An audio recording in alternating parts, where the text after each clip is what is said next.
Assalamualaikum warahmatullahi wabarakatuh. Semangat pagi, sahabat muda akuntansi. Jumpa lagi dengan saya nih, Puji Wibowo dari Politeknik Keuangan Negara STAN, masih dalam serial edukasi akuntansi keuangan menengah.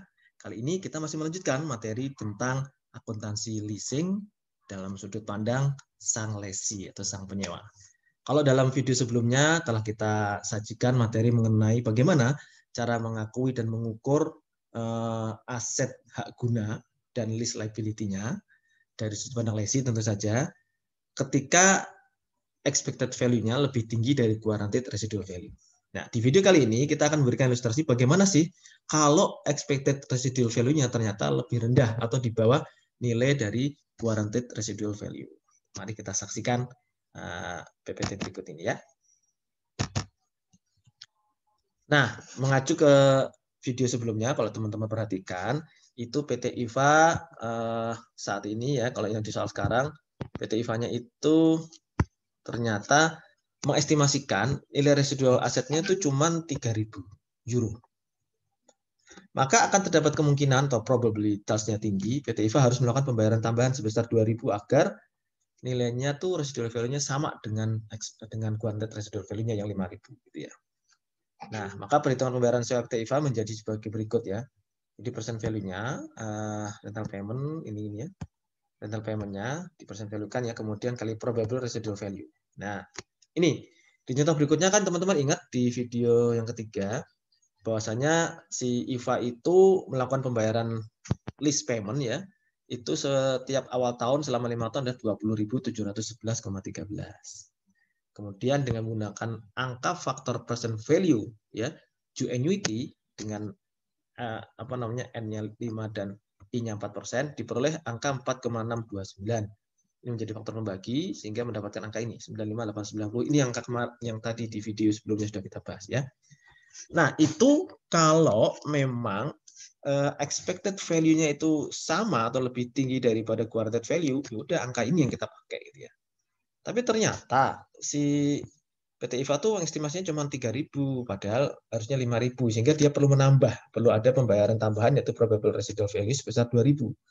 Dan 2.000 ini kan kira-kira akan dibayar dalam 5 tahun mendatang, sehingga kita menggunakan angka faktor present value single annuity, periodenya 5 tahun dan tingkat suku bunga 4%, ketemu angka 0,8219 dikalikan ketemu 1.643. Ini menjadi faktor penambah dari ini ya.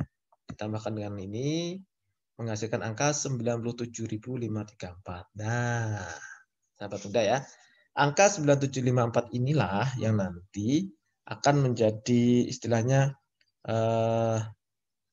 lease liability dan right use of assetnya ya, tidak lagi 95890 tapi 97534. Ada penambahan karena adanya penambahan probabilitas probable dari residual value yang 2000 tadi.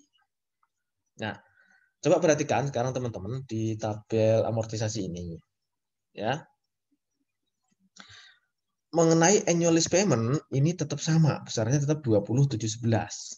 Ya. Kalau Anda perhatikan di sini ada pembayaran selama 5 kali ya, kemudian di akhir di tahun terakhir ada pembayaran 2.000 kan, ini tambahan.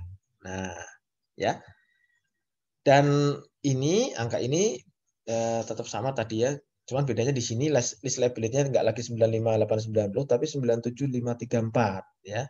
Sehingga di tahun pertama ketika ada pembayaran 2711 maka ininya berkurang 2711 lease liability-nya lalu jadi 76823. Nah, nanti yang berubah ada di sini ya, kalau teman-teman kalau dibandingkan dengan soal sebelumnya akan berbeda di kolom interest expense atau interest liability dan kolom reduction of lease liability. Tentu saja di kolom ini juga berubah karena nanti ada tambahan yang 2000 itu ya.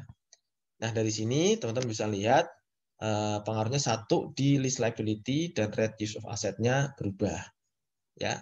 Sehingga di akhir periode nanti ada tambahan 2000 gitu ya, kan periode kontrak. Nah, coba kita bandingkan sekarang teman-teman ya. Bagaimana kita membandingkan transaksi antara guaranteed residual value yang ada tambahan expected payment sebesar 2.000, yaitu contoh 2 ya, yang barusan, dengan guaranteed residual value yang tidak ada expected payment, artinya memang tidak ada tambahan lagi karena memang expected value-nya lebih tinggi daripada guaranteed residual value di contoh yang pertama tadi. Ya.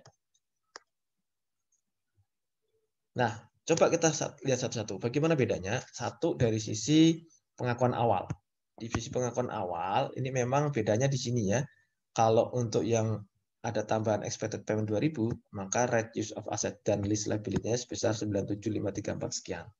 Sementara yang tidak ada expected payment ya masih sebesar 95890. Nah, ini perbedaan pertama ya. Di sisi pengakuan awal dari right of use asset dan lease liability-nya.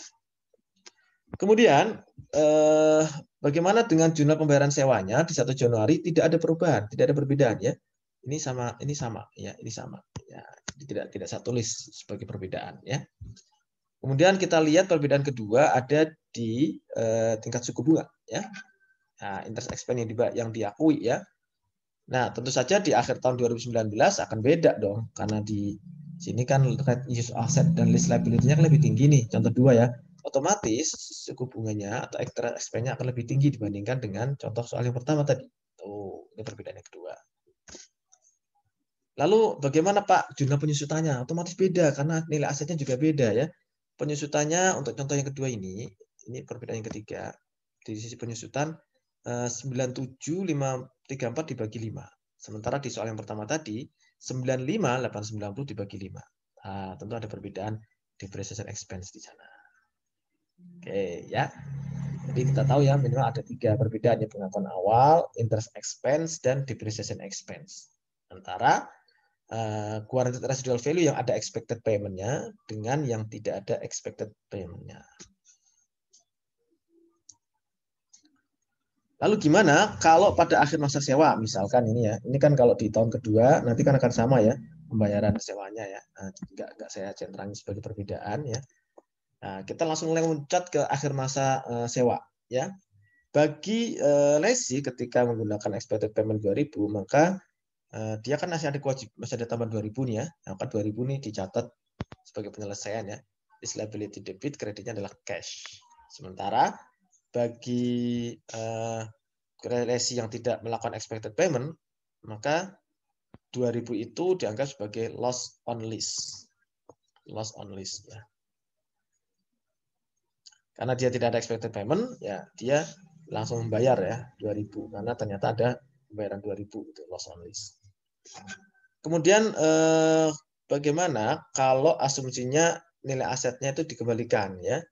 Maka kalau dikembalikan di sini yang ada expected payment-nya, maka menerbitnya lease liability gain on lease sebesar 2000 ya. Sementara yang tidak ada expected payment tidak ada jurnal. Kemudian kalau nilai aset dikembalikan tapi nilainya 0, nah ini bisa saja karena kurang perawatan ya. Maka di sini ada jurnal lease liability-nya di debit ya, karena memang tinggal 2000 tadi. Kemudian cash-nya 5000. Nah, selisihnya merupakan loss on lease. Nah, ini selisihnya merupakan loss on lease.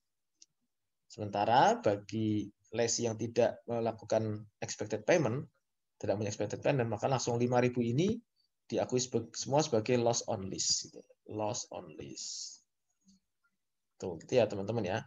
Mengenai bagaimana kita membedakan antara guaranteed residual value yang ada expected payment-nya dengan yang tidak ada expected payment-nya. Ya, jelas sampai sini teman-teman ya. Jadi di sini nanti perbedaannya ada 1, 2, 3, kemudian 4 di sini ya. Ketika ada asumsi nilai aset dikembalikan, nilai asetnya 3000 ya. Kemudian ya ini kenapa tadi loss ya, karena harapannya dia 5000, ternyata saat dikembalikan cuma 3000 ya, maka ada mengakui loss on lease gitu ya. Kemudian di sini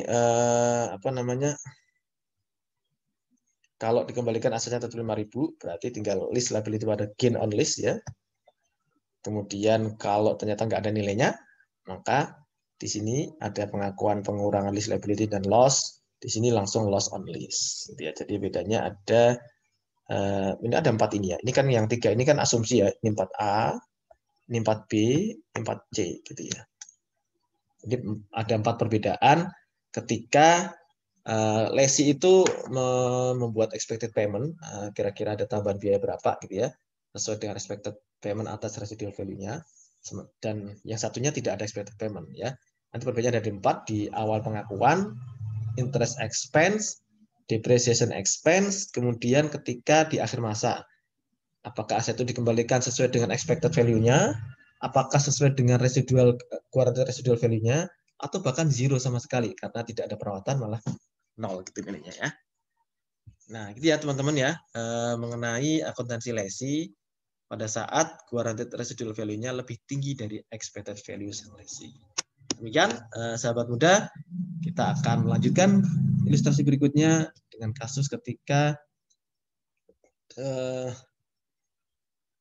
tidak ada guaranteed residual value, tapi residual value-nya tidak digaransi. Bagaimana ceritanya? Nah, saksikan di video berikutnya. Salam sehat buat semua sahabat. Assalamualaikum warahmatullahi wabarakatuh.